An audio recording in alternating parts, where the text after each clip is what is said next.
But first, to a film that demands your attention. Hostile, the debut from director Sonita Gale, focuses on the UK's complicated relationship with migrant communities. Told through the stories of 4 participants from Black and Asian backgrounds, the film reveals the impact of the evolving hostile environment, a term used by the UK government in 2012 to illustrate the atmosphere they wanted to create for migrants, with the intention of provoking them to leave of their own accord.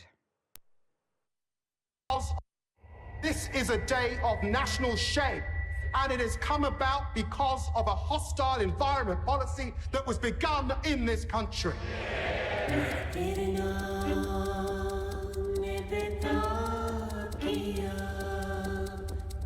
It's untold horrors that stand before us. Anytime they can say, you don't belong here, go back to my country. They're going to deport me. Got no rights. A threat to national security. The Empire Windrush brings to Britain 500 Jamaicans. Let's make them very welcome. They are now viewed and treated as illegal migrants. It's not just the victims of Windrush, it's students and families. We have no recourse to public funds. There's no form of support for them. They don't have the money to feed themselves. We support with meals needed. It's really hard to live in this country. We are just surviving. They treat these people like shit. I wonder how much compassion you'll hear in a country where leaders spread irrational fear. You have a new colonial divide in the world between the immigrants and white working class communities. It's about the way those people look. They don't know who I am. To them, I'm illegal. This is a country that has been built on migration.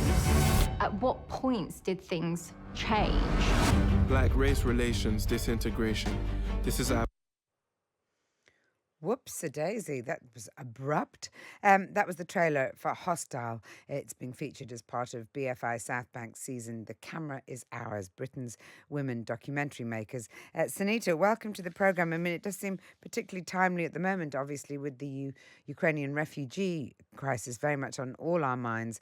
But let's talk first specifically about the film. I mentioned hostile environment. Tell us more about that policy declared by the then Home Secretary Theresa May back in 2013, I think it was. How much did that provide the sort of jumping off point for the film for you? Hello, Sonita. Hello, Marielle. Nice to meet you. Sorry about that. I was on mute temporarily. Don't worry. So really, the hostile environment is a set of policies that have been put in place, not only by the Conservative government, but successive governments. And as you rightly pointed out, to make life so unbearable for individuals, they either voluntarily leave or they get deported or they just don't come. And that hostile environment has been really a set of policies like no recourse to public funds. And no recourse to public funds is a condition that's placed upon one's visa, which doesn't give them access to certain benefits, to disability allowance, to the furlough scheme. And so it kind of, to universal credit, it kind of limits people's rights. So it limits their rights to work, it limits their rights to access things, it limits their rights to stay. And I think the hostile environment is created to create that hostility, which drives people away from our country. And I think the film it wasn't a starting point for me. I actually was going to be making a completely different film. And it was only when I was filming migrant communities, because of the pandemic, I came across this hostile environment. And I came across how our migrant communities that we so deeply appreciate were being affected by these policies. You're talking about it in the present rather than the past. I was talking about a policy from 2013, but you're talking about it as though it's very much informing the situation still today. Was that your experience as you were making the film? Absolutely. I mean, I did go back because I thought to myself, well, hang on, this policy, this web of policies couldn't have just come about in 2012, 2013. And my research took me back to legislation and bills that kind of informed that body, that policy, that system. And what I was discovering as I was researching and evolving and creating my film Hostile was that this is very much in force today. I mean, I think in 2017, when the Windrush scandal broke and Amelia Gentleman was part of that, it kind of brought the hostile environment to the forefront, and it was on people's mind that, hang on, people came here, you know, in the early 50s to work in our country legally, lawfully, given citizenship, only to find out 5 decades later that their paperwork didn't exist, that their landing cards had been destroyed, and that they were no longer British, and therefore were going to be deported, as in the case of Anthony Bryan.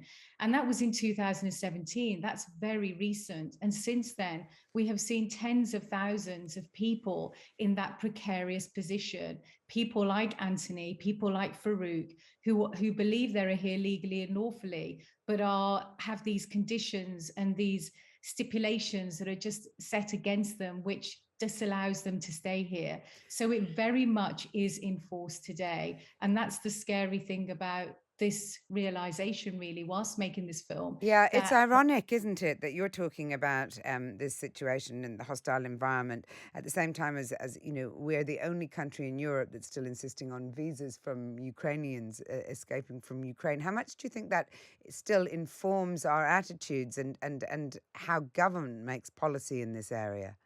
Absolutely. I mean, right now we have the Nationality and Borders Bill, which is currently ping-ponging between the Commons and Lords. And I think that's just indicative of where we are as a country. If we're putting bills in place that are restricting the rights of refugees and asylum seekers and restricting the rights of people that are eligible to dual citizenship whilst we have a war going on in Europe, I mean, that just screams hostility. And it's just so disappointing that actually at this critical point in history, we are the worst country to be accepting refugees at this time. And again, it's down to the paperwork. You know, my research told me that these applications, they're just so lengthy, they're so confusing, they're not in the language of the people that want to actually apply. And so it's so difficult to even go through that process. And it's just heartbreaking to know that I think as of a couple of days ago, only 50 people have come through that system and that process. And we have tens of thousands of people displaced and millions in the end because of this war. Yeah, we heard from one of our listeners today talking about his experience in trying to get his wife's family over, and he described to my colleague Matt Chorley that he'd spent 3 hours trying to fill in the form, and of course he's an English speaker and used to filling in English documents, so or British documents. You can imagine how difficult that would be for someone, you know, fleeing the sort of situation that you were talking about. Now, to talk about you for a moment, your parents migrated to the UK in the 1950s, I think, following partition in 1947. And you actually used an interview with your mum before the film was completed, I think. Oh, sorry, that you used an interview with your mum from 5 years ago. I know she sadly passed away before the film was finished. How much did making the film make you reflect on your parents' experiences coming to the UK, what it must have been like for them? Yeah, absolutely. I think that's the reason why I made the film, that and the pandemic. You know, when the pandemic struck, it took me right back to my childhood, living in migrant communities with Black and Asian and working class individuals. And it was really their story and their history that drove me to make this film. And I think that migrant story of my parents came here, they contributed economically and well as culturally and had 10 children. And the majority of us have mixed marriages.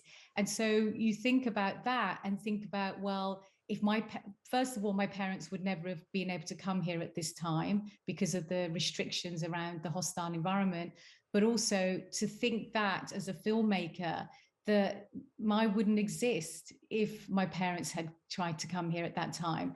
And that really, sometimes it's quite upsetting to think that of the contribution that my family has made to this country and myself and the children I have now, to think that that would never have happened if I had attempted to, or they had attempted to come here now. So I think, yeah, that really did inform my narrative around making this film. But also, you're right in pointing out that my mom's story and being a survivor of partition of India and Pakistan and the struggle that she went through. She was a refugee in India, so she had lived experiences of this. And that really interview was a really important interview for me to place in the film. And I did shoot it 5 years ago, not knowing that she would be in my debut. And as you mentioned, she did pass away during my post. And I'm just deeply grateful for her and for everything that she did for me and my family. Just finally, as we're speaking, hundreds of thousands of people are fleeing conflict in Ukraine, as we mentioned earlier in this discussion. What have you made of the public responses here to those refugees? I mean, it does feel that there's been a sort of national opening of arms, even if that's not fully reflected in the government's policy. But there's also a slightly worrying aspect to it of choice, of othering some refugees and embracing others. Yeah, absolutely. I think that is the divisiveness of politics, and also the rhetoric around and the racism and the scapegoating. I think that, there are good migrants and bad migrants, good refugees and bad refugees. And I think we need to dispel that. We need to put that to one side and not have that narrative around this. People are fleeing persecution and war on a daily basis. And this has brought it right home to us, because this is in Europe. And it's made us realize that actually this is very real. And this is something that we as a society need to get behind and help these individuals that are struggling now. And I think that you're right. I'm on a cinema tour, and at my cinema events doing my Q&A, there has been this massive opening of arms and people really wanting to welcome the people from Ukraine. And I think that's indicative of where we are right now in society. It looks like that government policy of hostile environment has failed then, doesn't it? Which is only got to be good news. Sonita Gale, thank you so much for joining us on Times Radio. You can watch the film at a special screening as part of the BFI South Bank season, The Camera is Ours, Britain's Women Documentary Makers. Sonita will be at the screening and discuss her film on the 15th of March.